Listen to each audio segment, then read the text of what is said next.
생각에 관한 생각 다시 20 데니얼 커너먼 지음 이창신 옮김 부록 비 선택 가치 틀 짜기 아모스 트버스키 데니얼 커너먼 개요 여기서는 잠재적 위험이 있는 상황과 없는 상황에서 선택을 결정하는 인지적 정신물리학적 요소를 다룬다.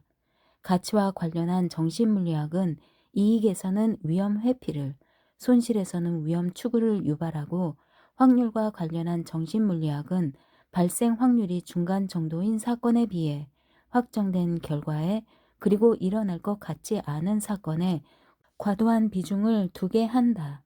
결정 문제는 서술 방식이나 틀짜기 방식이 다양하고 그에 따라 합리적 선택이라는 불변의 기준을 거스르는 다양한 선호도가 나타난다. 사람들이 거래 결과를 정리하는 방식인 심리적 계좌 처리 절차는 다소 이례적인 소비자 행동을 설명한다. 특히 어떤 옵션의 수락 여부는 부정적 결과를 비용으로 처리하느냐, 보상받지 못한 손실로 처리하느냐에 좌우될 수 있다. 아울러 결정 가치와 경험 가치의 관계도 논의한다. 결정을 내리는 것은 평범한 이야기를 하는 것과 같다. 알게 모르게 늘 하는 일이다.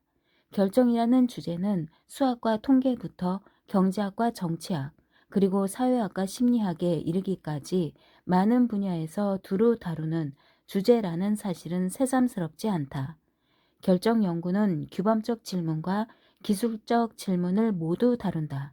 규범적 분석은 합리성의 본질과 결정 논리에 관심을 둔다.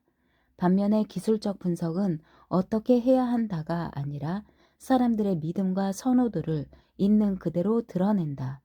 규범적 고려와 기술적 고려의 갈등은 판단과 선택 연구에 상당 부분의 영향을 미친다. 결정 분석은 흔히 잠재적 위험이 있는 선택과 없는 선택을 구분한다.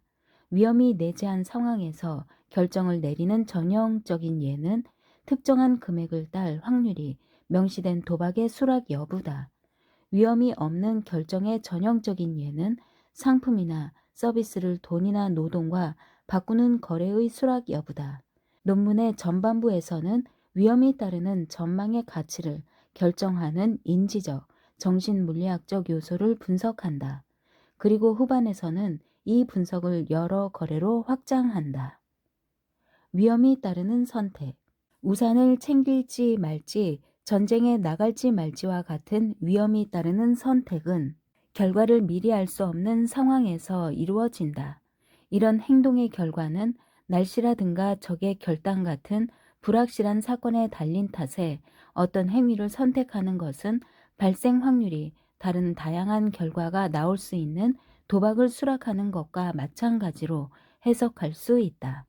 그러다 보니 위험이 따르는 결정을 연구할 때 금전적 결과와 일정한 확률이 명시된 도박을 두고 어떤 선택을 할지에 초점을 맞추면서 그런 단순한 문제가 위험과 가치를 대하는 기본 태도를 설명해 줄 것이라는 희망을 갖는 것은 당연하다.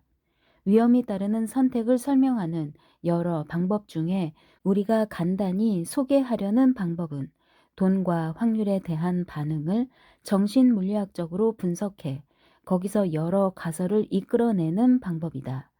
결정을 정신물리학적으로 접근하는 방식은 1738년에 출간된 다니엘 베르누이의 놀라운 논문으로 거슬러 올라간다.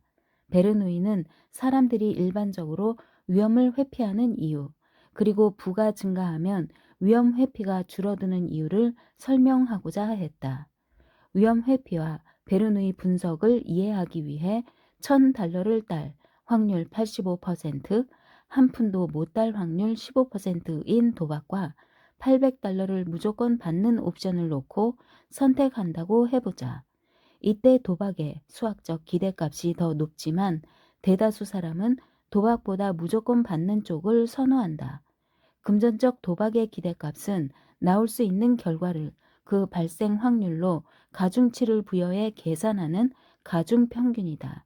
이 예에서 도박의 기대값은 $1000 곱하기 0.85 더하기 $0 곱하기 0.15는 $850로 무조건 받는 $800보다 큰 액수다.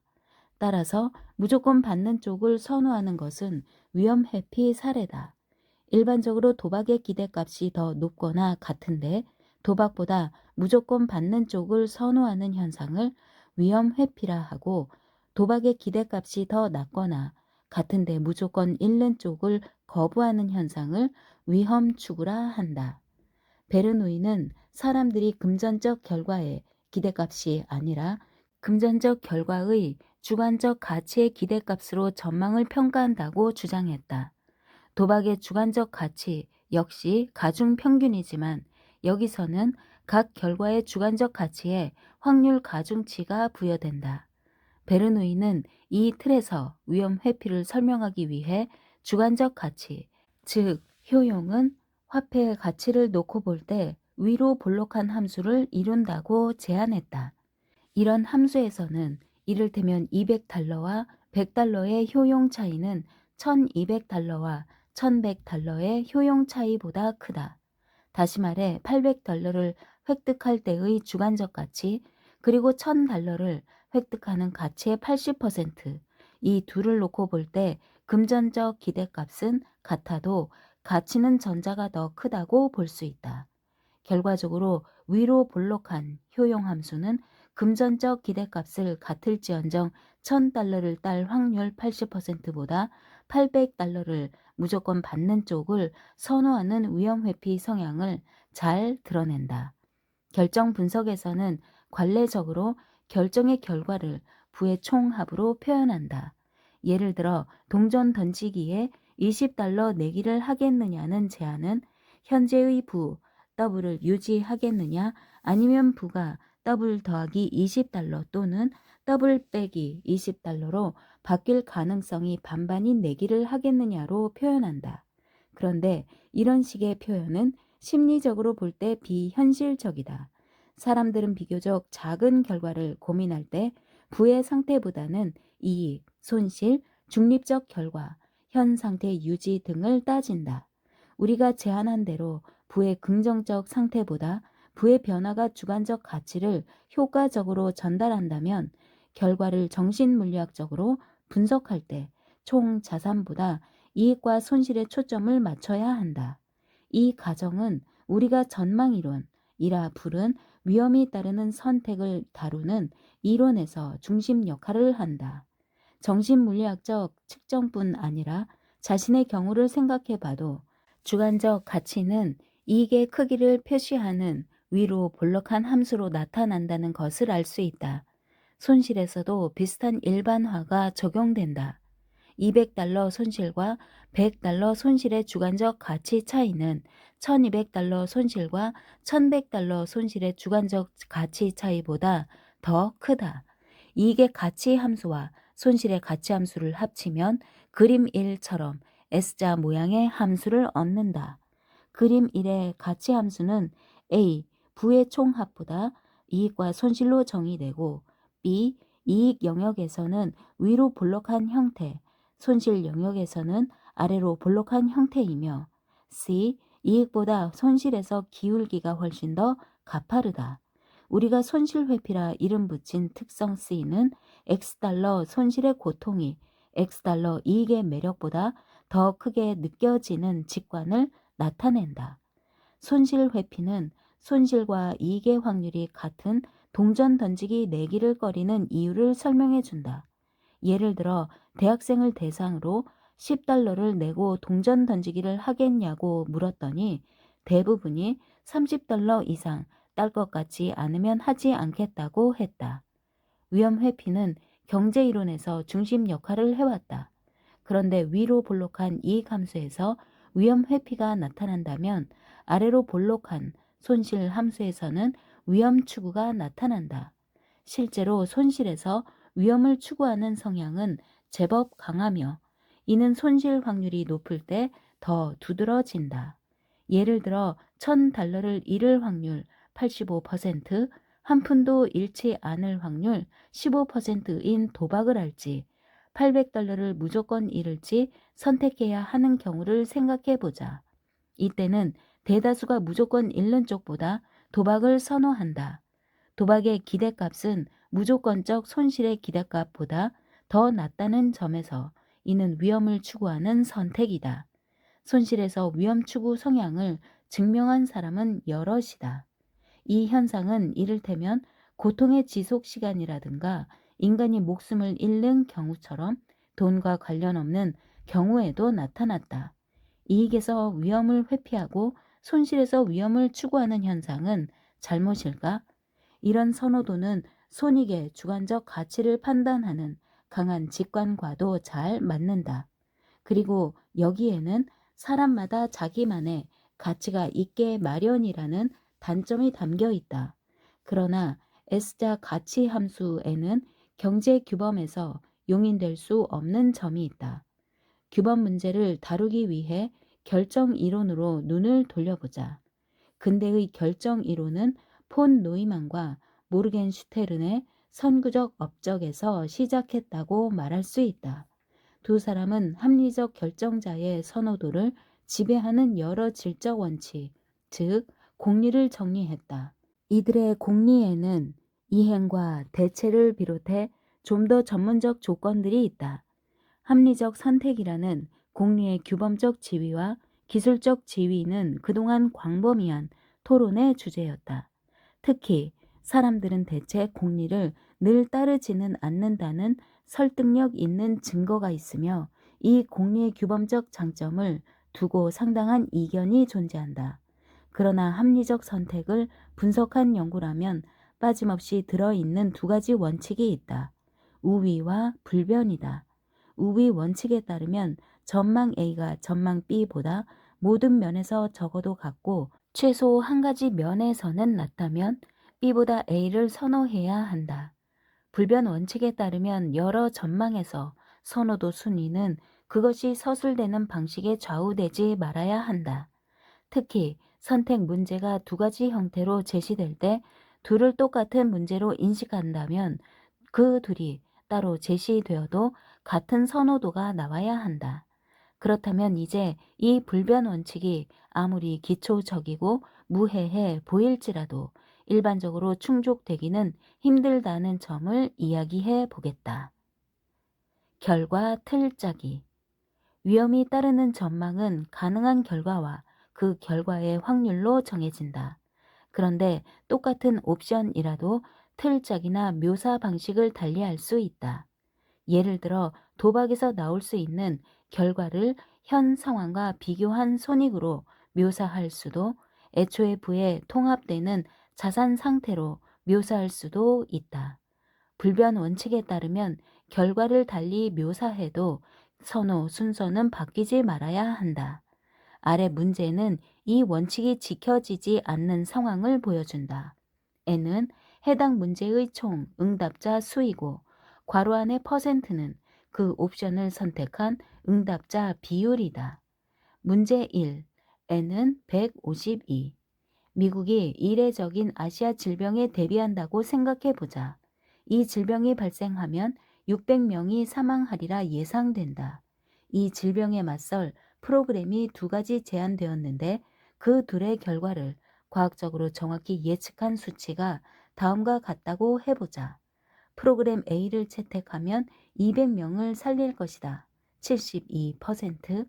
프로그램 B를 채택하면 600명을 살릴 확률이 3분의 1이고 한 명도 못 살릴 확률이 3분의 2이다. 28%.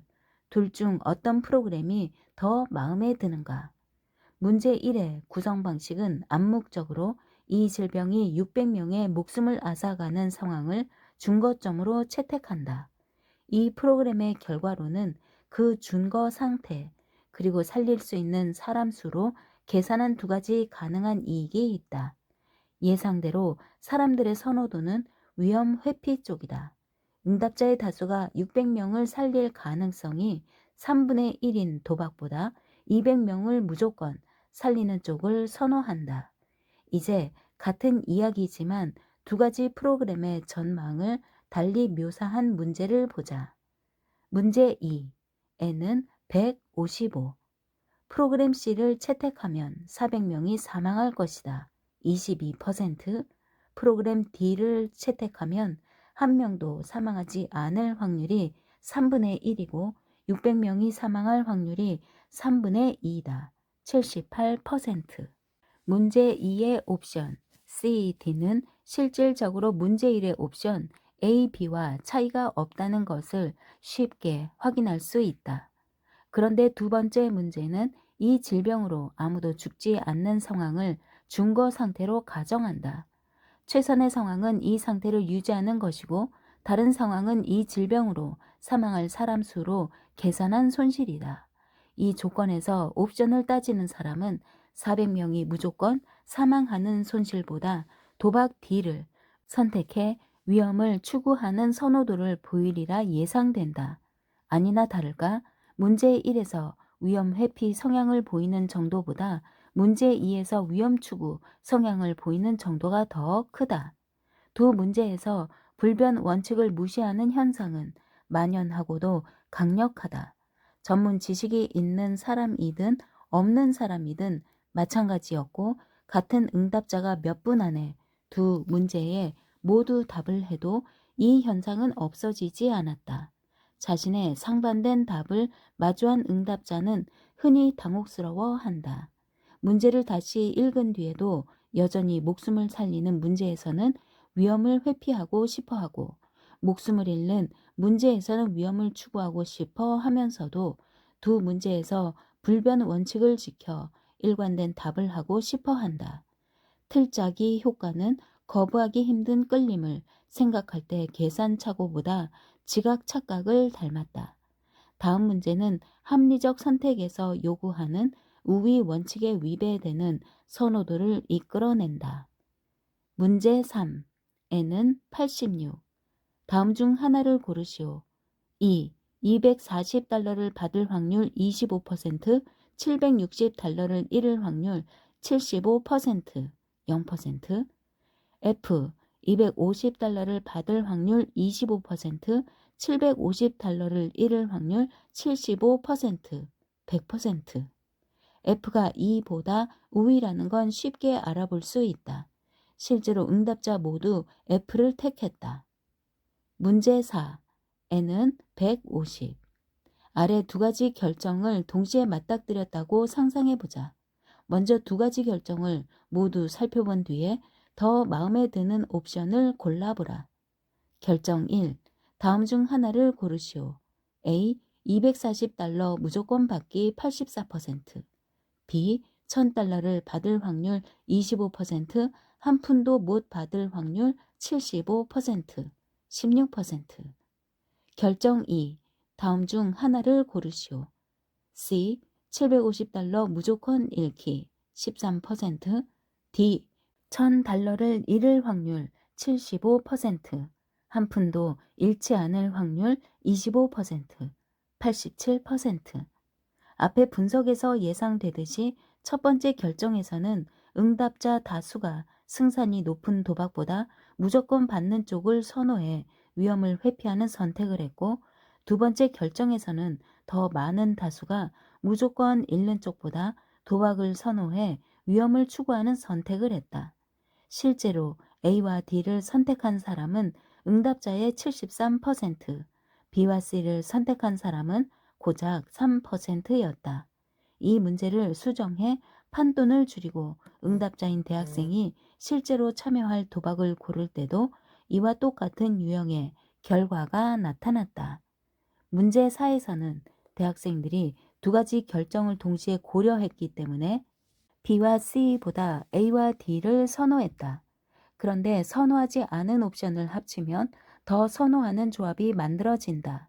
240달러를 무조건 받는 옵션 A를 옵션 D에 더하면 240달러를 받을 확률 25%에다 760달러를 잃을 확률 75%가 나오는데 이는 정확히 문제 3에 나온 옵션 E다.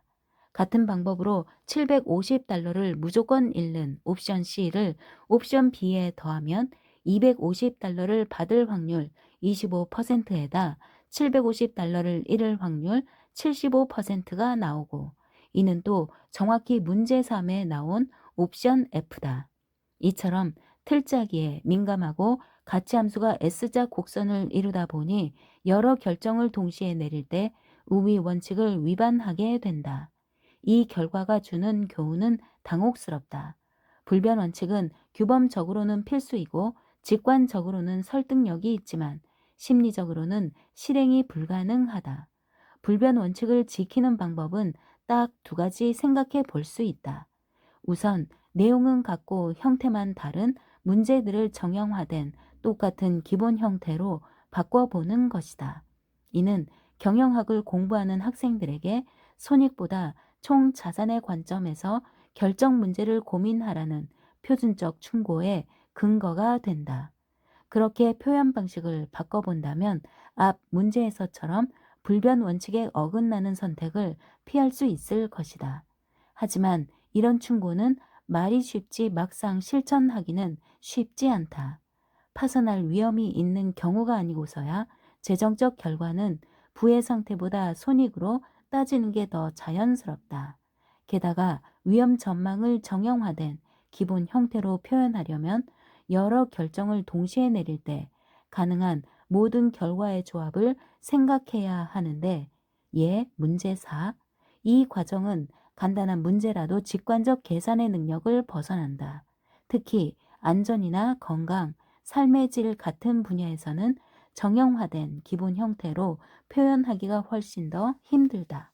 이를테면 어떤 공중보건 정책을 평가할 때 문제 1, 문제 2 전체 사망률로 판단하라고 해야 할까? 여러 질병에 의한 사망률로 판단하라고 해야 할까?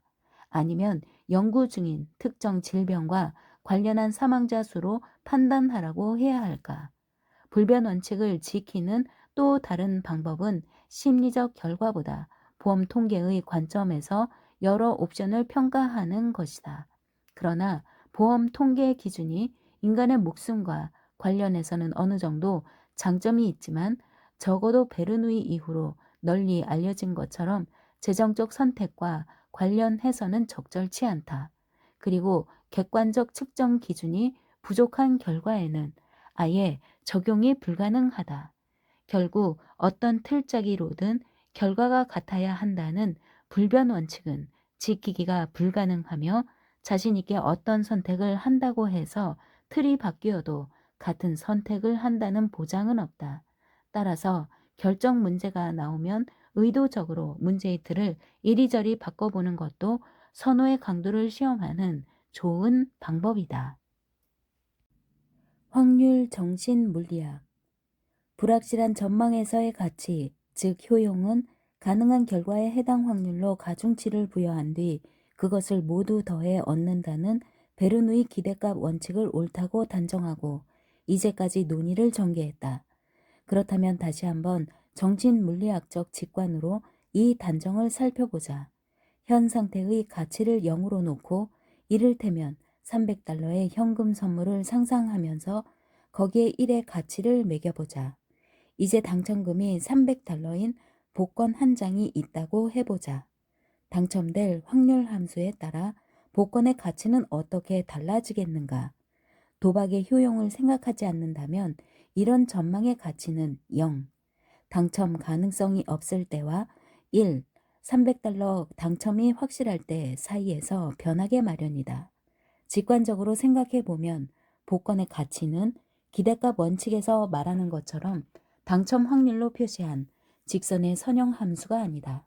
특히 확률이 0%에서 5%로 커지면 30%에서 35%로 커질 때보다 증가 효과가 크고 95%에서 100%로 커질 때 역시 30%에서 35%로 커질 때보다 증가 효과가 크다. 여기서 범주 경계 효과가 생긴다. 즉 불가능에서 가능으로 옮겨가거나 가능에서 확실로 옮겨가는 변화는 중간 정도의 확률에서 일어나는 비슷한 변화보다 효과가 크다. 이 가설은 그림 2의 곡선으로 설명된다. 한 사건의 가중치를 정해진 수치의 확률함수로 표시한 곡선이다. 그림 2의 가장 두드러진 특징은 확률이 증가할 때 결정 가중치는 그보다 증가폭이 작다는 점이다. 양쪽 끝 지점 근처를 제외하면 승산 확률이 0.05 증가할 때 그 전망의 가치는 거기서 얻는 상금이나 상품 가치의 5%보다 적게 증가한다. 그렇다면 위험이 따르는 여러 옵션의 선호도에 대한 이 같은 정신물리학적 가설이 암시하는 것은 무엇일까? 그림 2에서 결정 가중치는 대부분의 영역에서 해당 확률보다 낮다. 중간 또는 높은 확률의 경우에 무조건 받는 확정된 경우보다 가중치를 낮게 부여하는 성향은 승산이 높은 도박의 매력을 줄여 이익에서 위험을 회피하는 데 일조한다. 똑같은 성향이 승산이 낮은 도박에서는 도박에 대한 거부감을 누그러뜨려 손실에서 위험을 추구하는 데 일조한다. 그러나 낮은 확률에는 가중치를 높게 부여하고 아주 낮은 확률에는 가중치를 심하게 높게 부여하거나 아예 무시하는 등 확률이 낮은 영역에서는 결정 가중치가 매우 불안정하다. 낮은 확률에 과도한 가중치를 부여하는 현상은 위에서 설명한 유형을 뒤집어 가망이 거의 없는 사건의 가치를 확대하고 심각한 손실을 입을 낮은 가능성을 회피하는 성향을 부풀린다. 결과적으로 가망이 없어 보이는 이익을 다룰 때 위험을 추구하고 일어날 것 같지 않은 손실을 다룰 때 위험을 회피하는 일이 종종 발생한다. 이 같은 결정 가중치의 특성 탓에 복권과 보험의 매력이 높아진다. 결정 가중치의 비선형성은 아래 문제에서 보듯이 불가피하게 불변 원칙을 위반한다. 문제 5. n은 85. 두 단계로 이루어진 게임을 생각해 보자. 1단계에서는 한 푼도 얻지 못한 채 게임이 끝날 확률이 75%이고 2단계로 넘어갈 확률이 25%다. 2단계로 넘어갔다면 아래의 둘 중 하나를 택할 수 있다. A. 무조건 30달러를 받는다. 74%. B. 80% 확률로 45달러를 받는다. 26%. 이 선택은 게임을 시작하기 전에, 그러니까 1단계 결과를 알기 전에 해야 한다. A, B 중 어느 것이 더 마음에 드는가? 문제 6. N은 81. 아래 옵션 중 어느 것이 더 마음에 드는가? C. 30달러를 받을 확률 25%, 42%. D. 45달러를 받을 확률 20%, 58%. 문제 5에서 2단계로 넘어갈 가능성이 4번 중 1번 꼴이기 때문에 30달러를 받는 A의 전망은 그 확률이 0.25이고 45달러를 받는 B의 전망은 0.25 곱하기 0.80은 0.20이다. 따라서 문제 5와 문제 6은 확률과 결과로 볼 때 똑같은 문제다. 그런데 두 문제에서 선호도는 같지 않아서 문제 5에서는 훨씬 많은 다수가 더 높은 확률로 더 적은 금액을 받는 경우를 좋아하는 반면 문제 6에서는 다수가 그 반대의 반응을 보인다. 이처럼 불변 원칙을 거스르는 사례는 실제와 가상의 금전적 지불에서 이번 결과는 실제 금전적 지불의 경우다. 인간의 목숨과 관련한 상황에서 관련 확률이 비연속적으로 표현되는 상황에서 모두 확인되었다. 우리는 불변 원칙이 지켜지지 않는 원인을 확률 틀짜기와 결정 가중치의 비선형성이라는 두 가지 요소의 상호작용에서 찾는다. 구체적으로 말하면 문제 5에서 사람들은 A, B를 놓고 2단계에서 어떤 결정을 내리든 같은 결과가 나타날 1단계를 무시한 채 2단계로 옮겨갔을 때 일어날 일에만 주목한다. 2단계에 도달한다면 물론 A를 선택한 경우에 무조건 이익을 얻고 도박을 선택한 경우에 80% 확률로 돈을 받는다. 사람들은 이런 연속한 사건에서도 무조건 30달러를 받거나 80% 확률로 45달러를 받는 경우를 놓고 선택할 때와 거의 같은 선택을 한다. 중간 또는 높은 확률의 사건에 비해 무조건 받는 쪽에 높은 가중치를 부여하다 보니 그림 2 참고 연속한 사건에서도 30달러를 받을 옵션이 더 매력적으로 보이게 마련이다. 실제로는 불확실한 사건을 두고 마치 확실한 사건인 양 가중치를 부여한다는 점에서 우리는 이 현상을 가짜 확실성 효과라 부른다. 비슷한 현상은 확률이 극히 낮은 지점에서도 나타난다. 지진 보험을 들고 싶은데 보험료가 너무 높아 망설여진다고 생각해보자. 이때 친절한 보험 설계사가 다가와 대안을 제시한다. 만약에 지진이 홀수 날짜에 일어나면 정식 보험료의 절반으로도 완벽하게 보장해 드리겠습니다. 보험료를 절반만 내고도 절반 이상의 기간 동안 보장을 받으니 좋은 제안이죠. 대부분의 사람들은 이런 불안전 보장보험을 몹시 내켜 하지 않는데 그 이유가 뭘까? 그림 2에서 그 답을 찾을 수 있다. 확률이 낮은 지점 어딘가에서 시작해 확률이 P에서 2분의 P로 줄어들 때 결정 가중치에 미치는 영향은 확률이 2분의 P에서 0으로 줄어들 때의 효과보다 훨씬 적다. 따라서 보장되는 위험이 절반으로 줄어들 때 절반의 보험료를 낼 가치를 느끼지 못한다. 불안전 보장보험을 기피하는 현상이 중요한 이유는 세 가지다. 첫째, 위로 블록한 효용 함수의 관점에서 볼 때 보험에 대한 고전적 설명과 맞지 않는다. 기대 효용 이론에 따르면 불안전 보장보험은 단지 받아들일 만한 보통의 보험보다 훨씬 더 선호되어야 마땅하다.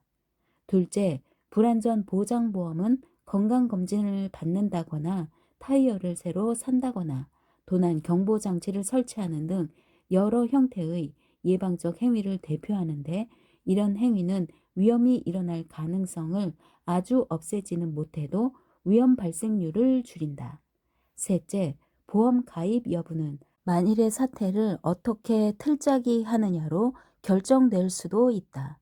예를 들어 화재는 보상하고 홍수는 보상하지 않는 보험은 특정 위험, 화재 등을 완벽하게 막아주느냐로 평가할 수 있고 자산 손실이 발생할 전반적 확률을 줄이느냐로 평가할 수도 있다.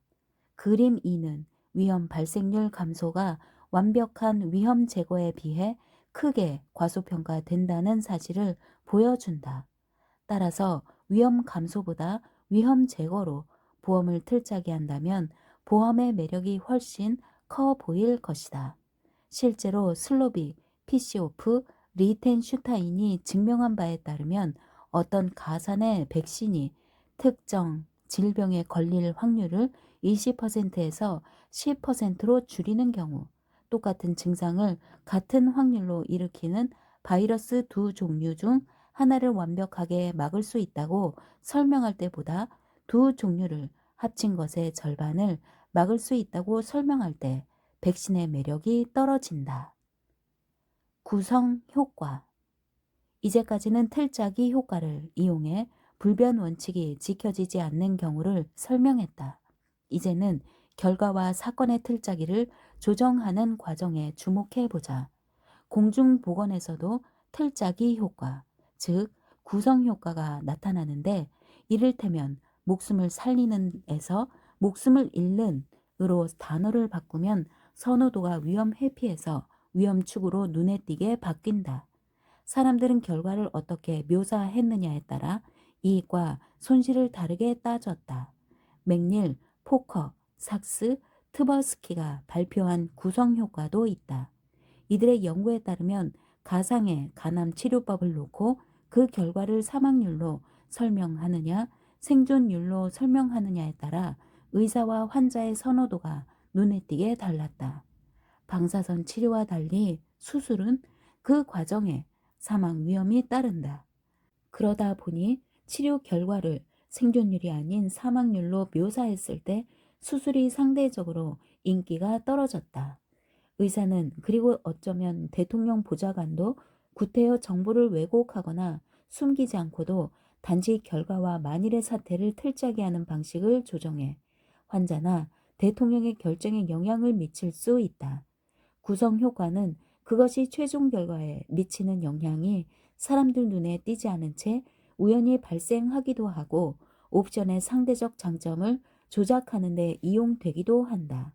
예를 들어 리처드 세일러는 신용카드 로비스트들이 현금 결제와 카드 결제 가격 차이가 생긴다면 그 차액을 카드 추가 요금이 아니라 현금 할인이라고 이름 붙여야 한다고 주장하는 것에 주목했다. 두 가지 이름은 암묵적으로 낮은 가격 또는 높은 가격을 정상 가격이라고 정한 뒤 차이를 손실 또는 이익으로 틀자기 한다. 손실은 이익보다 더 커 보이는 탓에 소비자들은 할인 포기보다 추가 요금 지불을 더 받아들이기 어렵다. 예상되다시피 틀짜기를 조정하려는 시도는 시장과 정치권에서 흔히 일어난다. 가치함수의 비선형성 탓에 그리고 문제에 나온 말이 암시하는 중거점과 비교해 옵션을 평가하는 사람들의 성향 탓에 결과 평가는 구성 효과에 민감하다. 이 외에도 사람들은 의미가 같은 여러 메시지를 똑같은 표현으로 자동으로 변형한다는 사실에 주목할 필요가 있다. 언어 이해에 대한 연구를 보면 사람들은 자기가 들은 내용의 상당 부분을 재빨리 추상적 표현으로 바꾼다. 애초에 표현이 능동태였는지 수동태였는지 그것이 암시하거나 단정하거나 시사하는 것의 실제 의미가 무엇이었는지 더 이상 구별하지 않아도 되는 표현으로 바꾸는 것이다. 그러나 안타깝게도 이 작업을 힘들이지 않고 소리 없이 수행하는 정신체계는 공중보건 문제의 두 가지 형태나 사망 생존 통계를 하나의 공통된 추상적 형태로 바꾸는 작업을 수행하기에는 적절치 않다. 거래. 틀짜기 분석과 가치 분석은 이를테면 거래의 수락 여부처럼 다양한 속성을 가진 옵션의 선택까지 확장할 수 있다. 이때 우리가 제안하는 방법이 있다. 다양한 속성의 옵션을 평가할 때 다양한 속성을 가진 기존 상태와 비교해 그 옵션의 장점과 단점을 명시해주는 심리적 계좌를 설정하는 방법이다. 어떤 옵션의 전반적 가치는 기준 상태와 비교해 장점과 단점이 서로 상쇄된 뒤에 나머지로 따질 수 있다. 장점의 가치가 단점의 가치를 넘어서면 그 옵션은 받아들일 수 있다. 이 분석은 장점과 단점을 물리적이 아닌 심리적으로 분리할 수 있다고 추정한다. 이 모델은 별개의 특성을 합쳐 장점과 단점을 총체적으로 측정하는 방식을 제안하는 것이 아니라 그 방식의 위로 볼록한 함수의 특성과 손실 회피 성향을 덧붙인다. 심리적 계좌 분석은 리처드 세일러의 연구에 자극받은 바가 크다.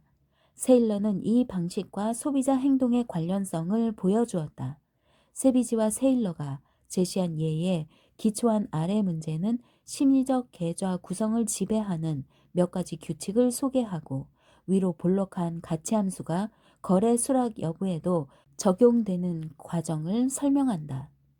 문제 7. 재킷을 125달러에 계산기를 15달러에 사려고 한다고 상상해보자. 계산기를 파는 사람이 내가 사고 싶은 계산기가 같은 체인의 다른 지점에서는 10달러에 판매 중이라는 정보를 알려준다. 그곳까지는 차로 20분을 가야 한다. 그렇다면 다른 지점으로 가겠는가? 불편함이라는 단점에 금전적 장점이 합쳐진 옵션의 수락 여부를 다루는 이 문제는 최소 계좌, 주제별 계좌, 포괄, 계좌로 틀짜기 할 수 있다. 최소 계좌는 두 옵션의 차이만 따질 뿐 둘의 공통점은 무시한다. 이 계좌에서는 다른 지점까지 차를 몰 때의 장점이 5달러 이익이라는 틀로 규정된다. 해당 주제가 항목만을 따지는 주제별 계좌는 선택 결과를 결정이 내려지는 시점에서 정해지는 중거점과 연관시킨다. 앞 문제에서 관련 주제는 계산기 구매이고 따라서 다른 지점으로 이동할 때의 이점은 15달러에서 10달러로의 가격 하락이라는 틀로 규정된다. 잠재적 절약은 오직 계산기와 관련이 있기 때문에 재킷 가격은 주제별 계좌에는 들어가지 않는다.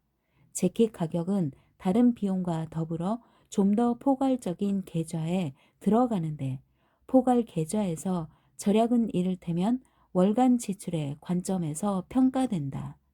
앞 문제의 구성 방식은 최소 계좌를 택하든 주제별 계좌를 택하든 포괄 계좌를 선택하든 언뜻 상관이 없어 보인다. 그러나 사람들은 자동적으로 주제별 계좌의 관점에서 결정을 틀짜기할 것이다. 결정을 내리는 관점에서 볼 때 주제별 계좌의 역할은 지각에서 좋은 형태의 역할과 비슷하고 인지에서 기본 수준 범주 역할과 비슷하다. 위로 볼록한 가치 함수나 주제별 계좌의 관점에서 보면 계산기를 5달러 싸게 사려고 기꺼이 다른 지점으로 가는 행위는 계산기 가격과 반비례하고 재킷 가격과는 무관해야 한다. 우리는 이 예측을 점검하기 위해 두 물품의 가격을 바꾸는 식으로 문제 구성을 바꿔보았다. 그러니까 계산기 가격은 첫 번째 지점에서는 125달러, 두 번째 지점에서는 120달러이고 재킷 가격은 15달러다. 예상대로 다른 지점으로 가겠다고 말한 응답자 비율은 두 문제에서 크게 달랐다. 첫 번째 문제에서는 응답자의 68%가 기꺼이 다른 지점으로 가서 계산기를 5달러 싼 10달러에 사겠다고 말한 반면 두 번째 문제에서는 응답자 93명 가운데 29%만 기꺼이 다른 지점으로 가서 계산기를 5달러 싼 120달러에 사겠다고 말했다. 주제별 계좌 개념을 뒷받침하는 결과다. 최소 계좌와 포괄 계좌의 관점에서 보면 두 문제가 똑같기 때문이다. 소비자의 행동을 설명하는 주제별 계좌의 중요성을 확인해주는 연구 결과가 있다. 같은 상품을 두고 한 도시 내의 다른 상점들이 매긴 가격의 표준 편차는 그 상품의 평균 가격에 대략 비례한다는 것이다. 사람들이 최저가의 물건을 사려고 애쓰는 탓에 가격 격차가 한없이 벌어지지 않지만 이 연구 결과를 보면 소비자는 150달러짜리 물건을 15달러 싸게 사려고 할 때 50달러짜리 물건을 5달러 싸게 사려고 할 때보다 더 애쓰지도 않는다는 걸 알 수 있다. 심리적 계좌를 주제별 계좌로 처리하면 절대적 기준보다 상대적 기준에서 손익을 따지게 되고 결과적으로 싼 가격을 찾으려고 전화를 걸어보는 횟수나 물건을 싸게 사려고 차로 먼 길을 이동하려는 의지 등과 돈을 교환하는 비율이 들쭉날쭉해진다. 대부분의 소비자는 카스테레오나 페르시아 러그를 단독으로 구매할 때보다 차나 집을 살 때 그것을 같이 구매하면 부담을 덜 느낄 것이다. 물론 이런 현상은 소비자의 행동은 어떤 틀에서나 똑같다고 보면서 심리적 계좌를 인정하지 않는 합리적 소비자 이론과는 맞지 않는다. 아래 문제는 비용을 주제별 계좌로 처리하는 심리적 계좌의 또 다른 사례를 보여준다. 문제 8. N은 200. 연극을 보려고 마음먹고 10달러를 주고 연극표를 샀다고 해보자. 그런데 극장에 도착해 보니 연극표가 없어졌다. 표의 좌석은 표시되지 않았고 따라서 표값을 돌려받을 수도 없다. 10달러를 주고 표를 새로 사겠는가? 산다 46%, 안 산다 54%. 문제 9. N은 183. 10달러 하는 연극을 보려고 마음 먹었다고 해보자. 그런데 극장에 도착해 보니 미리 넣어둔 10달러 지폐가 없어졌다. 그래도 10달러를 주고 표를 사겠는가? 산다 88%, 안 산다 12%. 두 문제에서 반응 차이가 흥미롭다. 꽤 많은 사람이 표값에 해당하는 10달러 현금을 잃어버리면 기꺼이 다시 돈을 들여 표를 사겠다고 말하고 표를 잃어버리면 다시 10달러를 들여 표를 새로 사지는 않겠다고 말하는 이유가 무엇일까? 우리는 이 차이가 심리적 계좌를 주제별 계좌로 구성한 탓이라고 본다. 극장에 가는 행위는 보통 표를 사는 비용과 연극 관람 체험을 교환하는 거래로 간주된다. 그런데 표를 다시 산다면 연극 관람 비용이 상당수 응답자가 받아들이기 힘든 수준으로 오른 셈이 된다. 반면에 현금을 잃어버리면 그 손실은 연극 계좌에서 처리되지 않고 표를 살 때 재산이 아주 약간 줄어든 느낌이 들 뿐이다. 이 두 가지 유형의 문제가 똑같은 사람에게 제시되었을 때 흥미로운 현상이 일어났다. 현금을 잃어버린 문제를 제시한 뒤에 표를 잃어버린 문제를 제시하면 표를 다시 사겠다는 의향이 크게 늘었다. 반면에 표를 잃어버린 문제를 보여준 뒤에 현금을 잃어버린 문제를 보여주면 현금으로 표를 사겠다는 의향이 달라지지 않았다. 두 문제를 나란히 보여주면 표 분실을 현금 분실로 생각하는 것은 말이 되지만 현금 분실을 표 분실로 생각하는 것은 말이 되지 않는다고 생각하는 듯했다. 심리적 계좌 효과에 다른 일반 이론과 같은 규범적 지위를 부여할 수 있는지는 의문의 여지가 있다. 표현 형식만 다른 공중보건 문제를 비롯해 앞서 제시한 몇 가지 예와 달리 계산기와 연극표 문제의 두 가지 형태는 본질도 다르다고 주장할 수 있다. 특히 비싼 물건보다 15달러짜리 물건을 살 때 5달러를 싸게 사면 기분이 더 좋을 수 있고 현금 10달러를 잃어버렸을 때보다 똑같은 표를 2배 비싸게 샀을 때 더 화가 날 수 있다. 후회, 분노, 자기 만족도 틀짜기의 영향을 받는다. 그런 부차적 결과도 합당하다고 간주한다면 그에 따른 선호도 변화도 불변 기준에 위배되지 않으며 일관되지 않다거나 엉터리라며 제외하지 않을 수 있다. 그러나 다른 한편으로는 부차적 결과도 생각하기에 따라 바뀔 수 있다. 15달러짜리 물건을 5달러 싸게 사면서 만족스러웠는데 200달러짜리 물건을 살 때는 10달러 싸게 사려고 그만큼 애쓰지 않을 거라는 사실을 깨닫는다면 그 만족감이 줄어들 것이다.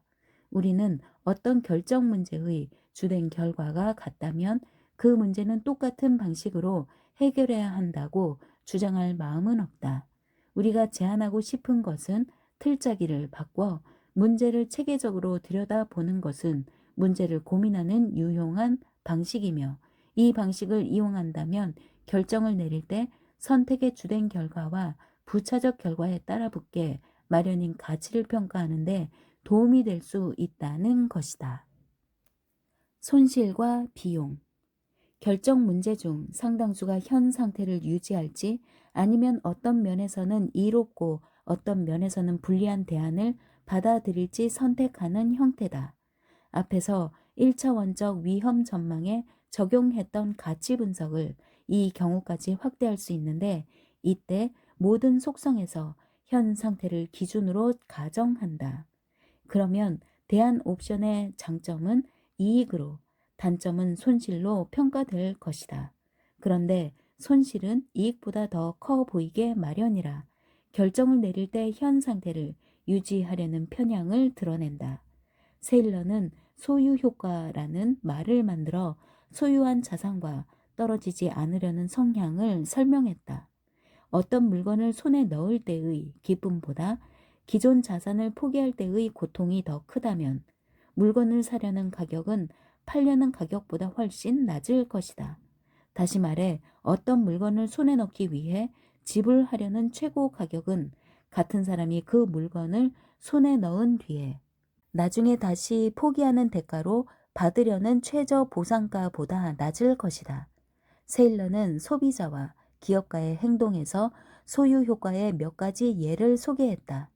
이 외에 가상과 현실의 거래에서 구매가와 판매가가 상당한 차이를 보였다고 보고한 연구도 여럿이다. 이런 결과들은 거래 비용과 부의 효과를 제외하면 구매가와 판매가는 일치한다는 기존 경제 이론에 도전했다. 우리는 주급과 작업장 온도가 다른 가상의 직업 사이에서의 선택을 연구하면서 거래를 꺼리는 현상도 목격했다. 우리는 응답자들에게 현재 특정한 상황에 있는데 그보다 한 가지는 더 좋고 한 가지는 더 나쁜 상황으로 옮겨도 좋다는 제안을 받았다고 상상해보라. 그러자 S1T1에 배정된 실험 참가자 대부분은 S2T2로 옮기려 하지 않았고 S2T2에 배정된 실험 참가자 대부분도 S1T1으로 옮기려 하지 않았다. 임금 또는 작업 조건에서 같은 차이를 두고도 장점보다 단점이 더 두드러져 보이는 게 분명하다. 일반적으로 손실 회피 성향은 변화보다 안정을 더 좋아한다. 쾌락을 추구하는 일란성 쌍둥이가 있다고 해보자. 사람은 두 가지 환경을 두고 똑같이 매력적이라고 생각한다. 그런데 여건상 부득이 서로 떨어져서 다른 환경에 놓인다. 그러면서 자신이 놓인 새로운 환경을 중거점 삼아 상대 환경의 장단점을 평가하는 순간 곧바로 두 환경의 차이에 더 이상 무관심하지 않게 되고 자신이 속한 환경에 계속 머무르길 선호할 것이다. 이처럼 선호도가 처음부터 고정되지 않은 탓에 안정을 선호하는 성향이 생긴다. 변화보다 안정을 선호하는 성향 외에도 적응과 손실 회피가 합쳐져 이미 포기해 타인의 소유가 된 옵션의 매력을 줄여 후회와 부러움을 어느 정도는 막는 효과를 낸다. 손실 회피와 거기서 생긴 소유 효과가 일상적인 경제적 교환에는 그다지 큰 역할을 하지 않는 것으로 보인다. 예를 들어 상점주인은 물건 공급업자에게 지불한 돈을 손실로 손님에게 받은 돈을 이익으로 생각하지 않는다. 그보다는 일정 기간 동안의 비용과 수익을 더해 그 최종 잔액만을 따진다.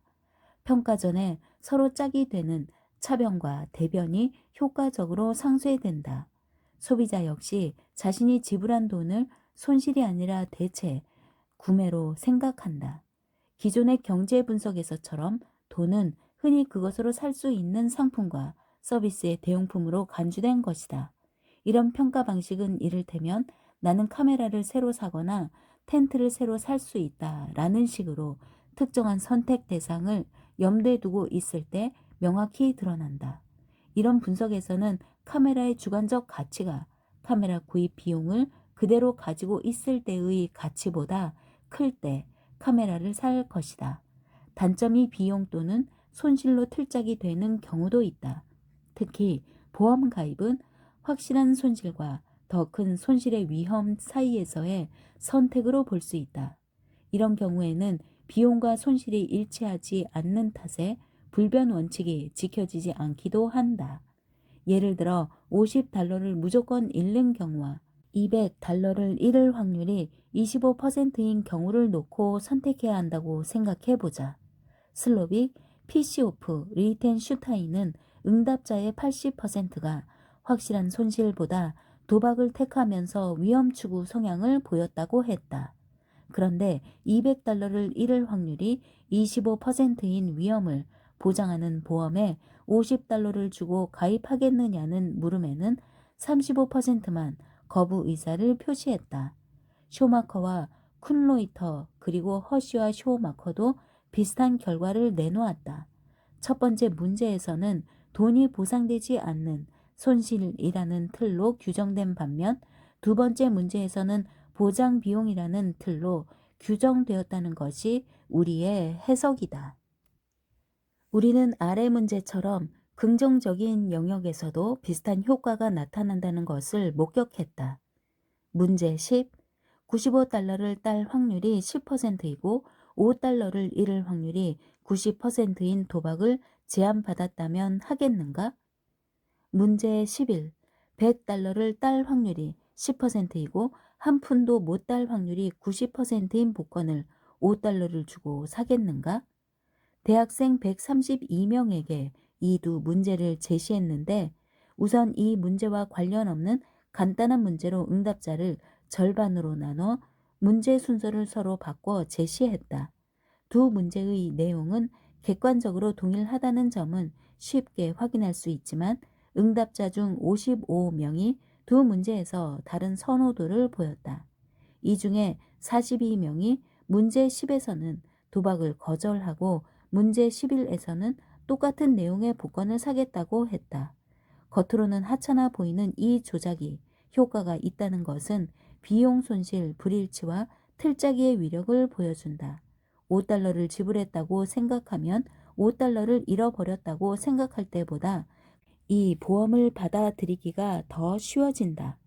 앞의 분석은 부정적 결과를 손실보다 비용으로 틀짜기 하면 개인의 주관적 상황이 개선될 수 있다는 점을 시사한다.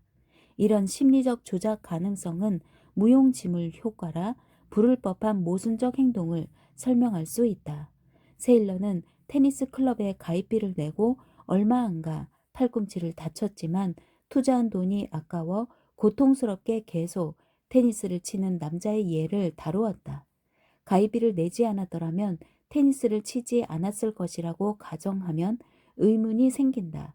고통스럽게 테니스를 치는 행위가 어떻게 그 사람의 상황을 개선할 수 있을까? 그것은 아마도 고통스럽게 계속 테니스를 치면 가입비를 여전히 비용으로 볼 수 있기 때문이 아닐까 싶다. 테니스를 치지 않는다면 가입비를 무용지물로 인식할 수밖에 없을 테고, 그것은 고통스럽게 테니스를 치는 것보다 더 피하고 싶은 상황일 수 있다. 결론. 효용과 가치라는 개념은 흔히 서로 다른 두 가지 의미로 쓰인다. A. 결과를 실제로 맞닥뜨렸을 때 느끼는 만족이나 괴로움 또는 즐거움이나 고통의 정도와 관련한 경험 가치. B. 예상되는 결과가 선택 옵션의 전반적 끌림 또는 회피에 미치는 영향과 관련한 결정 가치다. 이 구분은 결정 이론에서는 잘 드러나지 않는다. 결정 이론은 결정 가치와 경험 가치가 일치한다고 암묵적으로 단정하기 때문이다. 이 단정은 이상적인 결정자를 가정하는데, 이들은 미래의 경험을 아주 정확하게 예측하고 그에 따라 옵션을 평가할 수 있는 사람들이다. 그러나 일반 사람들은 결정 가치와 경험 가치가 제각각이다. 경험에 영향을 미치는 요소 중에는 미리 예상하기 어려운 것도 있고, 결정에 영향을 미치는 요소 중에는 막상 결과를 대할 때는 그만한 영향을 미치지 못하는 것도 있다. 결정 연구는 매우 많은데 반해 쾌락적 경험을 객관적 상태와 연관시키는 정신물리학을 체계적으로 살피는 연구는 거의 없었다.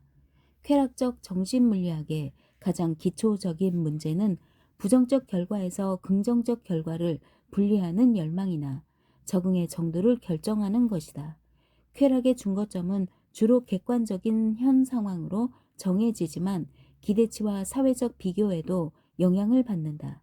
예를 들어 어느 직원이 같은 사무실에 다른 직원들보다 임금 인상 폭이 적다면 객관적 상황은 더 좋아졌어도 손실로 느껴질 수 있다.